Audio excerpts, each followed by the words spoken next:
Welcome to Asenware. Now please let me introduce how to set up the address on the Centralized Monitoring Emergency panel.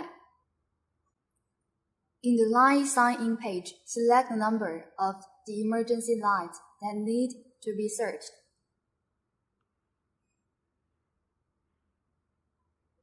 And then, in the Alter Search Range page, enter the number range.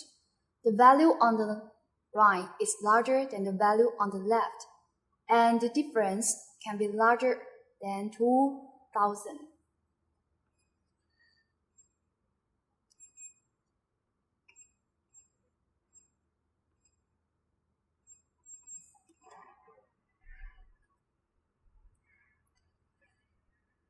Click Alter to search and wait for the end.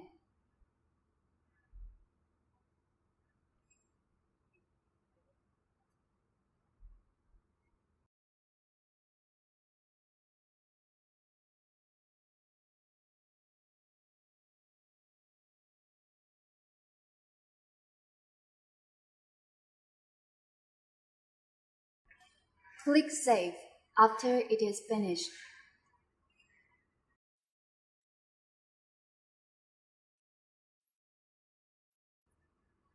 At this point, all the emergency lights on the panel will be programmed from 1 to the addresses and will work normally.